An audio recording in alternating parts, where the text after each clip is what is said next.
Gophers lose in dramatic fashion to North Carolina. Final score 19-17. We got the legend Ron Johnson to break it all down. It's all coming up next on the Locked On Gophers POSTCAST.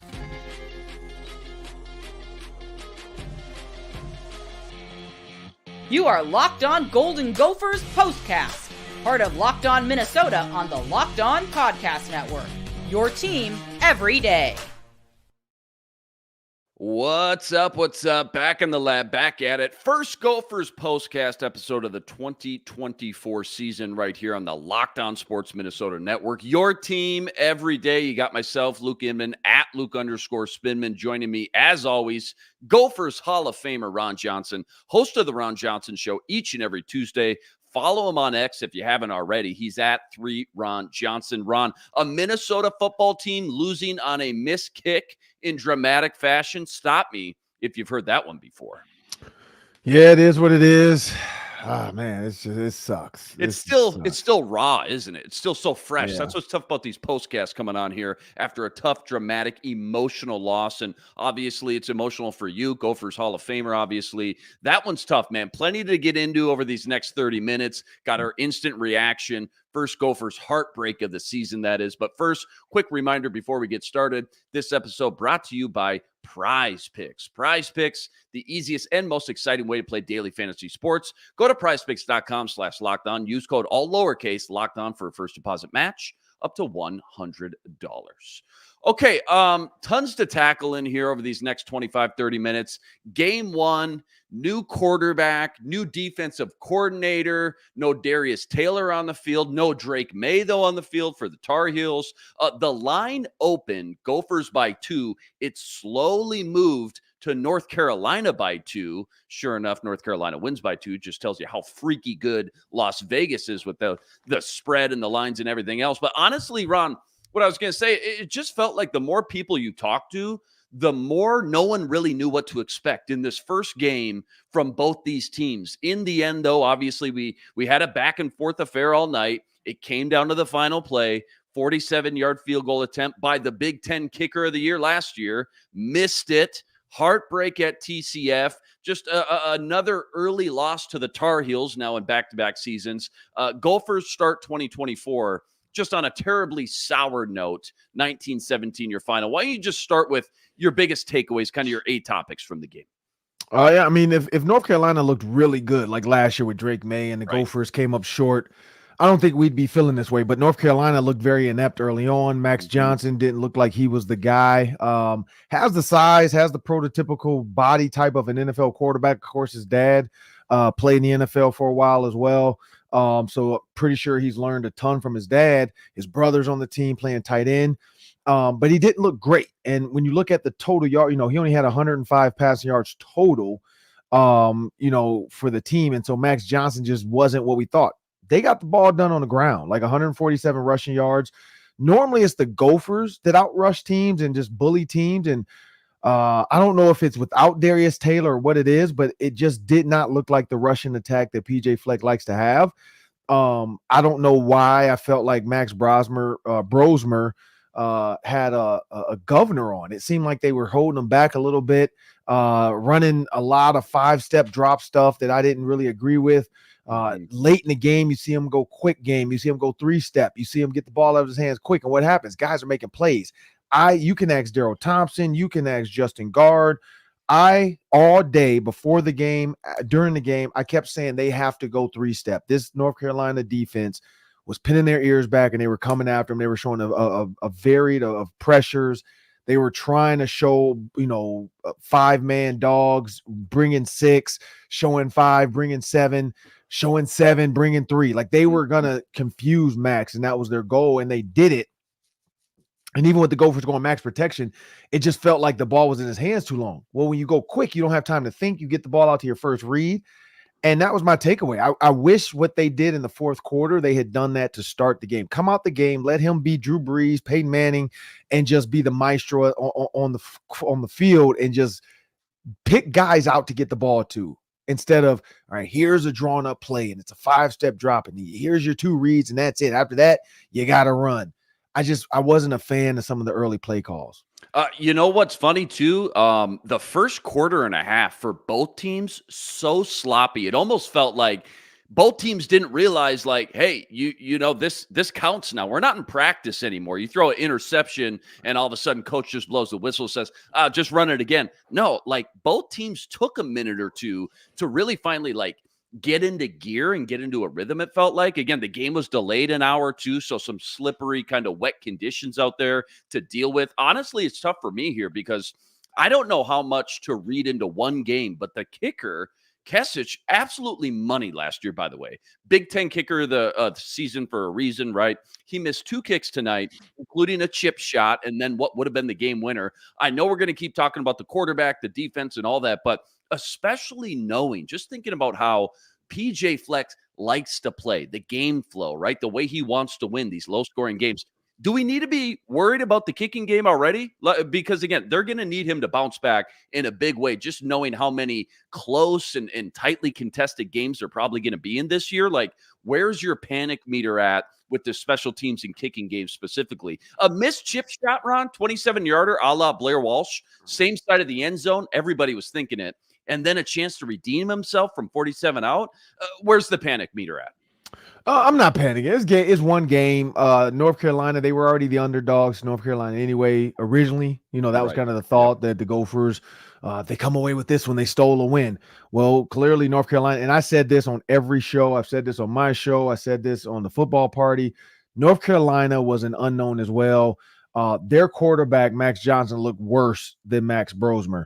So they were in the same situation. Their running back just got it done. They had their starting running back. I think if Darius Taylor plays, it's a different game.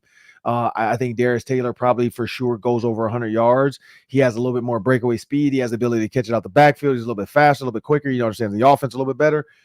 So him being out was a huge blow to the Gophers. And with a soft tissue injury like a hamstring, you just don't know how long it's going to be. And that's what sucks.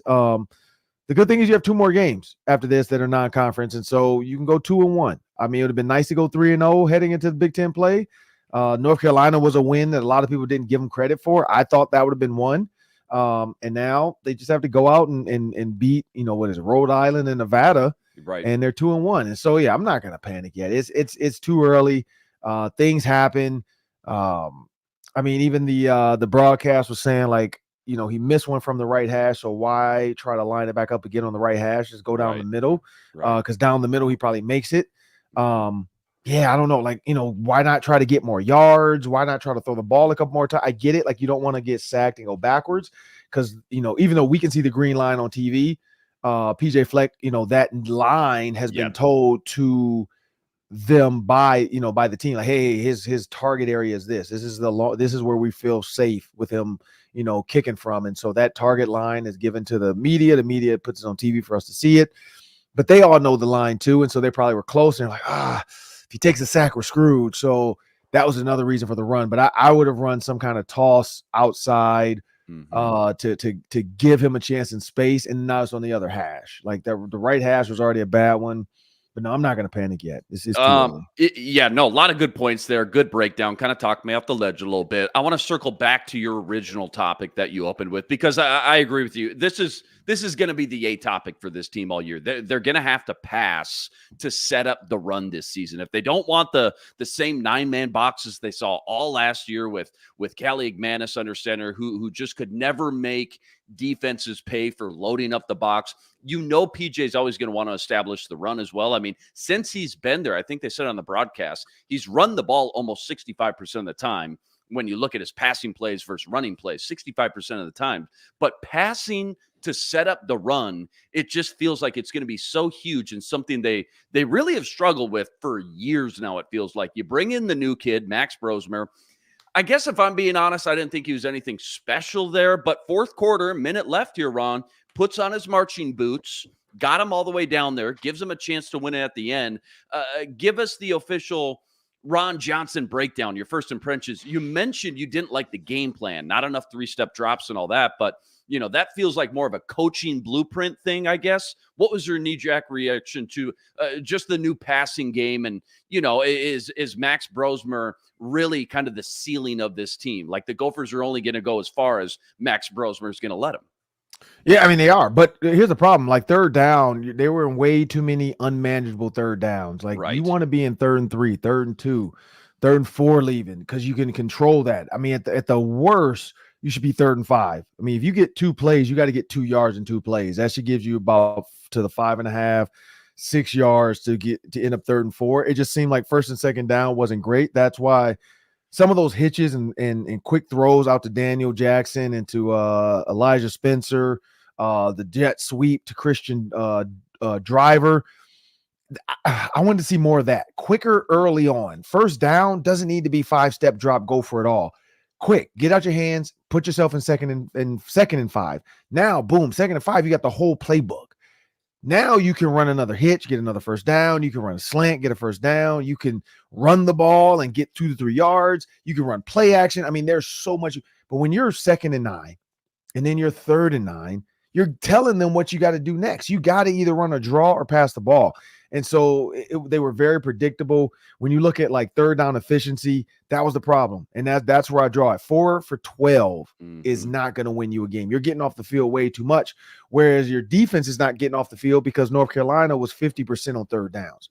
If they're 50% on 3rd downs, you're not coming off the field, and your defense is tired, and that's what happened.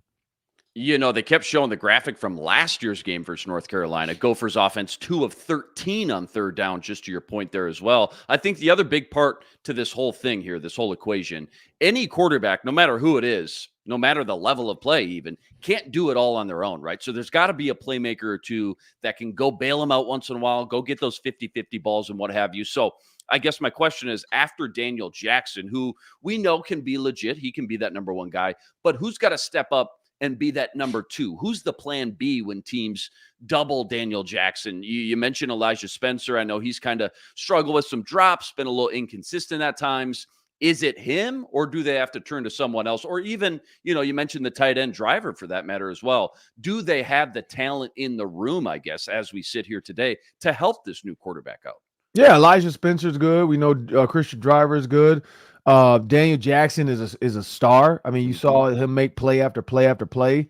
But yeah, I think they do have the guy in the room. But honestly, we know it comes down to recruiting. He has a lot of freshmen waiting in the wings. They're just not ready yet. So when you look at the weapons he has out there, it's one of those things where you just got to get when I played, nothing against the other receivers I had on the field with me, but I didn't have 3 stars with me. It was me. My sophomore year, I had Luke Leverson, who went to the NFL. After that, it was just me.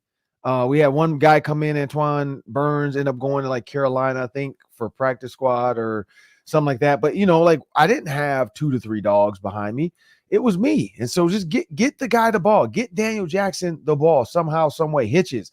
Let him make guys miss. Run slants. Let him make guys miss and get an open field. So, yeah, I don't know. It just, like I said, it felt like a lot of long routes. And so you can't really blame the receivers. Oh, and then LeMekhi Brockington was the other one, and he got lucky on his fumble. Right. But, LeMekhi Brockington, I think, could be another good one. But same thing, running hitches and slants, and then you run after the catch. Yards after the catch were huge when you talk about getting 1st downs, and Daniel Jackson and LeMekhi Brockington, which, could have been worse if his fumble went a different direction, but it bounced right back into Major's hands. That's where I go with it. I think they have the guys. But they got to have more complimentary routes for what they're built to do. I'm with you, Ron. I think a lot of people in the comments and sitting listening at home are with you as well. Like, you got a new quarterback coming from D2 New Hampshire. First thing I'm doing all offseason, building a game plan to get him into a rhythm, get him some confidence, some easy throws right away.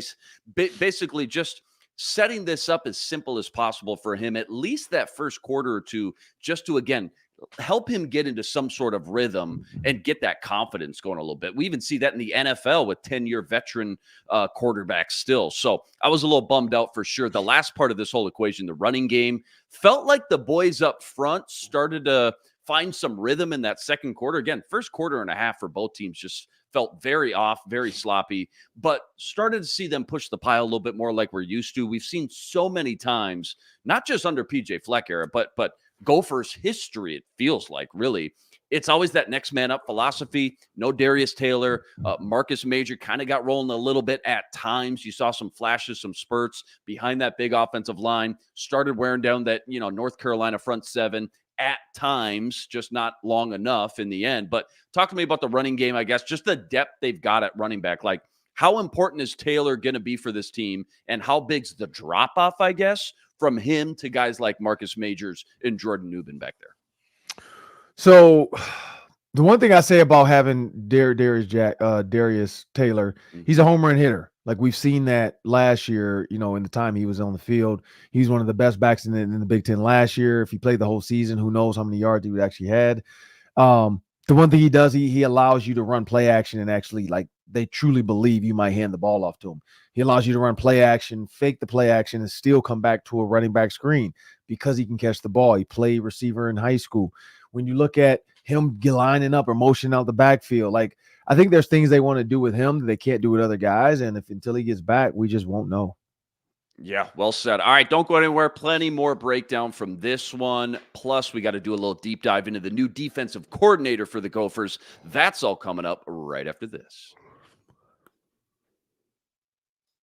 Quick reminder, tonight's episode brought to you by eBay Motors. Passion, drive, patience, the formula for winning championships. Also what keeps your ride or die alive. In eBay Motors, they got everything you need to maintain your vehicle and level it up to the ultimate peak performance. Superchargers, roof racks, exhaust kits, LED headlights, they got it all. And whether you're into speed, power, or style, they got you covered. 122 million parts for your number one ride or die. You'll always find exactly what you're looking for. And with eBay's Guaranteed Fit, your part guaranteed to fit your ride every time or your money back. With all the parts you need at the prices you want, easy to turn your car into the MVP and bring home that win. Keep your ride or die alive at ebaymotors.com. Eligible items only. Exclusions apply. eBay's Guaranteed Fit, only available to U.S. customers.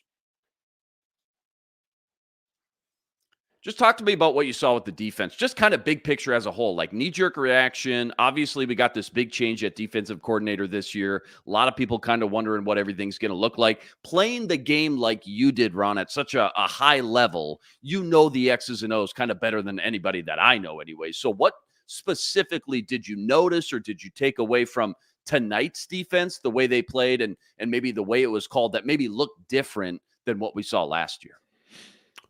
So last year statistically they were terrible. And so I said this on the pregame show that, even though, when you think about the new defense, quote unquote, you got, Tyler Newman's gone, Darius Green didn't play. So you saw some new faces out there, but you still had Justin Wiley, you still had Jack Henderson, you still had the front seven, with a linebacker and Cody Lindenberg, Jod Joyner, Devin Eastern. So you still had some guys. The one thing I said, like I said, third down, like they struggled last year on third down. And they struggled tonight. And I think that's my problem with that. When you struggle early on and then you're still struggling, it just, I don't know. Cause we could say, it was Joe Rossi's defense last year. Now it's a new defense. They're having the same issues getting off the field on third down.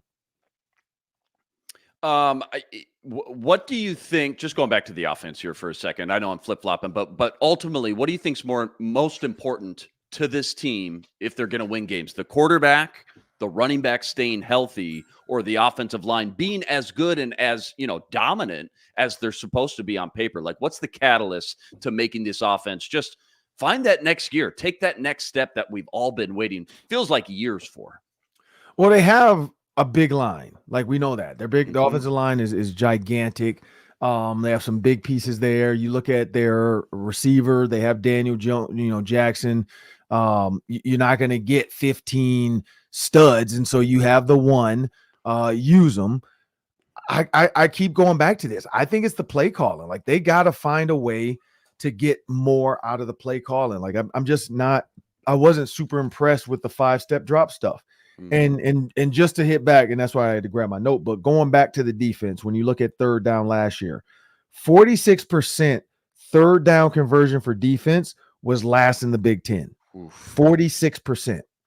They are now 50% to start the season off. So they for sure, I mean, we will go through, and there's only one game, so maybe somebody else will run into a juggernaut this weekend.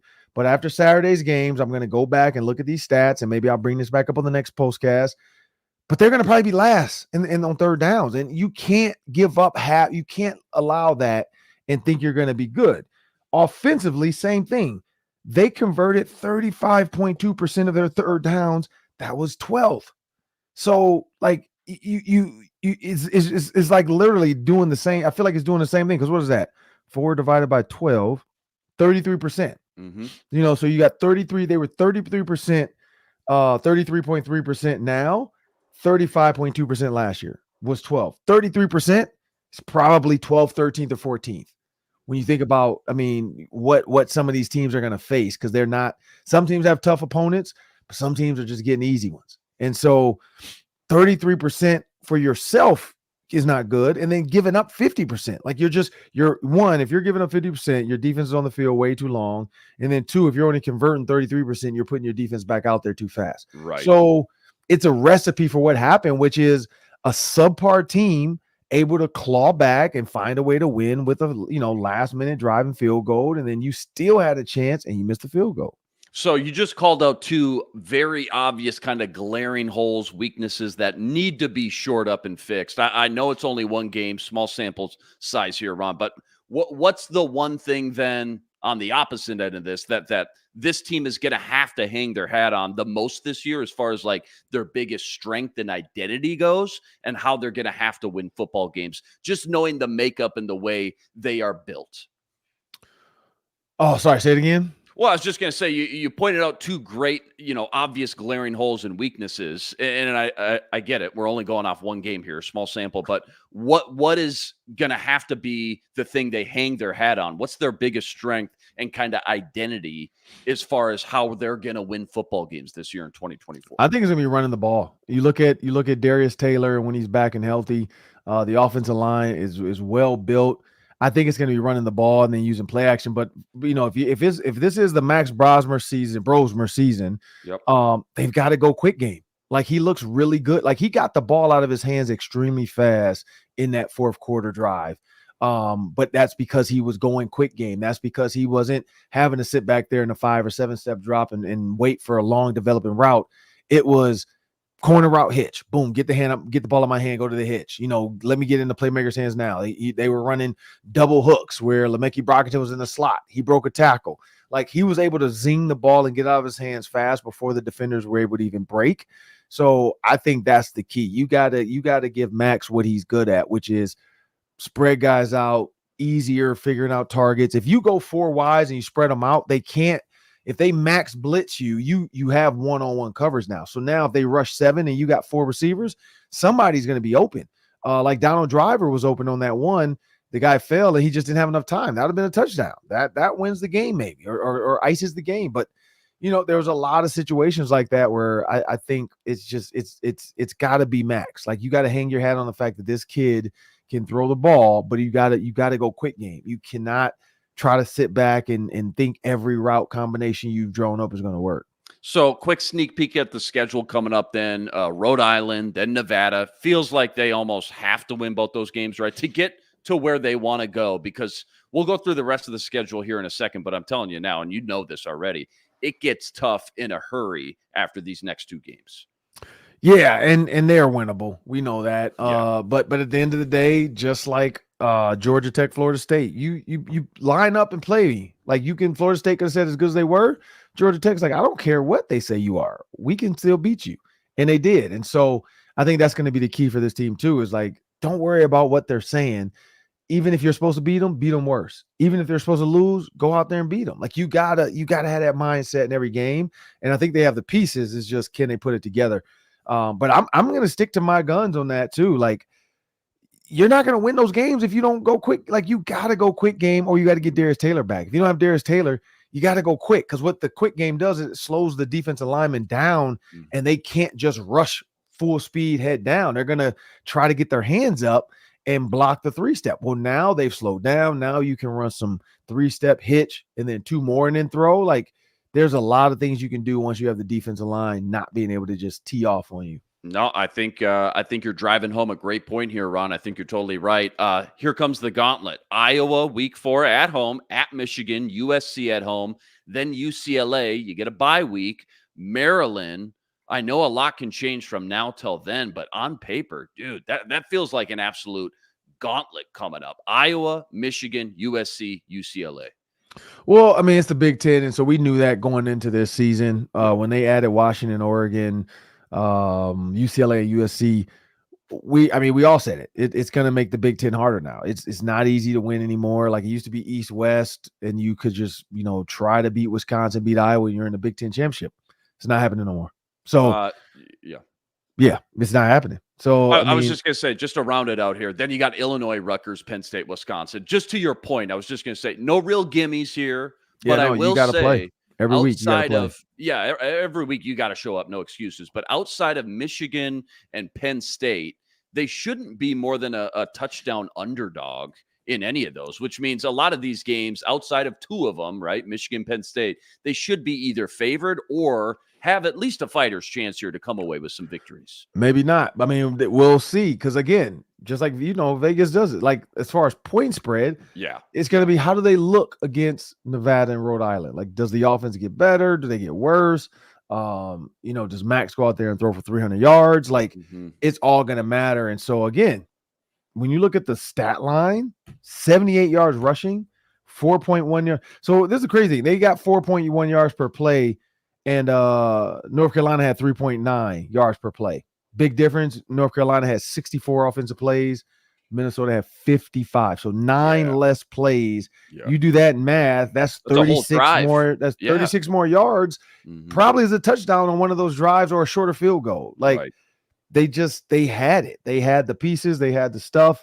The Gophers just didn't have it. They didn't have it tonight. They could not get going. It was very stale. Because I was in the stadium till third quarter ended, and it was stale. It was like it did not have a super game day feel. Like after kickoff early on pregame, student section was rocking. I might tweet out a video tomorrow that I took in the stadium, but rocking. And then once the game got started, they all were quiet. Like you got to cut first home game. Right. You got to come out and hit them with a stutter go. Hit them with something nasty just to get the crowd hype and show what your quarterback can do. Let them air it out. I'm so glad you said that. I'm so glad you said that, Ron, and you were there, so you would know. But it felt like at home, both teams came out stale as well. It was almost like both teams were just waiting for the other team to throw that first punch, to throw that haymaker, and it didn't really come until, like I said, halfway through the second quarter, really at the earliest. Coming up next, which Gophers look like the part of a possible NFL prospect? That's all coming up right after this. Quick reminder, tonight's episode also brought to us by Prize Picks. Prize Picks, America's #1 fantasy sports app with more than 3 million members to date. For me and my money, it's just by far the easiest. It's the most exciting way to get in on all the action while you watch your favorite sports and you watch your favorite players. So simple. All you got to do, you pick more or you pick less on 2 or more player stats, and you watch the winnings roll in. Take your pick on more or less, add them to your Prize Picks entry today. Plus, they now offer Apple Pay for quick and easy deposits into your account all season long. Download the Prize Picks app today and use code LOCKEDON for a first deposit match up to $100. One more time, that's code LOCKEDON, all lowercase, for a first deposit match up to $100. Okay, I'm a huge NFL draft nerd, a draft nut here. So talk to me about the potential prospects for this Gophers team, because right now, from everything I've heard, I count at least 3, if not more guys, maybe correct me if I'm wrong, but at least 3 guys we could very well hear their name called next April in the draft, starting with the left tackle, Irsay. People are absolutely buzzing about this dude. They talked about him a lot on the broadcast. The combination of size, this athleticism he brings to the table. Is the hype real? And how high do you think he could go, I guess, next April? Yeah, I mean, honestly, I know he's going to probably be a top 50. I think he's in the top 50 when you talk about offensive tackles in the country. Now, again, it's going to be predicated on the rest of this year. How often does he keep the quarterback safe? Does he have some Christian Darrisaw in him where he's punching guys, legally in the chest? and knocking them back. All that's going to be seen. He's going to have a chance to do the Senior Bowl. We know that. But Ariante Ursary one. You got Martez Lewis, who's the other tackle, big, huge redshirt senior. When you look at, and I'm just sticking with the offense, of course, Daniel Jackson, a redshirt senior, he's going to have a chance, to get to the league. Max Brosmer, that one I don't know about now. After tonight, I don't think any team would feel like, oh, yeah, let's bring him in. He has some quick twitch stuff, and maybe they can blame it on his coach. But, those are some guys right away that I feel like, these guys. And then, Quentin Carroll is a weird story because, he was one of the top high school players in the state, left and went to Notre Dame, and now transferred back to Minnesota. I don't know. I just feel like Quentin Carroll's been around enough. He's a big, tall guard, and, maybe he has a shot as well. You're talking about Irsay maybe being a top 50 pick. Remember Daniel Falele? I think he went to the Ravens. He was projected to be a top 50 tackle as well. This is the last highest drafted Gopher tackle that went in the NFL draft. He ended up going in round 4, I remember, to the Ravens, pick 111. I just pulled it up. So, yeah, could be following in those footsteps, but sounds like could be drafted even higher. All right, last one before we got to get out of here. Just give me one bold prediction for the Gophers season. Could be anything, specific players' stats, team record, anything you want. Just one Ron Johnson spicy prediction here for 2024. I think Daniel Jackson's going to hit 1,000 yards. I think, when you look at what he did tonight, his ability to make, run after the catch, his ability to be there. A lot of pass interference calls on him, though. I will say that. But I think Daniel Jackson has a chance to go for 1,000 yards this year. I like it. All right, we got to get out of here. Gophers lose in heartbreaking fashion. Week 1, game 1 versus North Carolina. Final score 19-17. You got 3 more home games all in a row. Starts next week versus Rhode Island, Saturday, September 7th. Kickoff for that one, 11 a.m. Huge shout out to all the everydayers out there that always make us your first listen. Rest assured, we'll be back each and every game right here, breaking it all down. Got to go make sure you check out all of Ron's work on X at 3Ron Johnson. Plus, check him out on the Ron Johnson Show each and every week right here on the Locked On Sports Minnesota Network. Go like this video, subscribe to the channel if you haven't already. So close to 8,000 subscribers. That's always much, much appreciated. All right. Gophers Hall of Famer, Ron Johnson, Luke Inman on X at Luke_Spinman. We'll see you September 7th. But until then, signing out.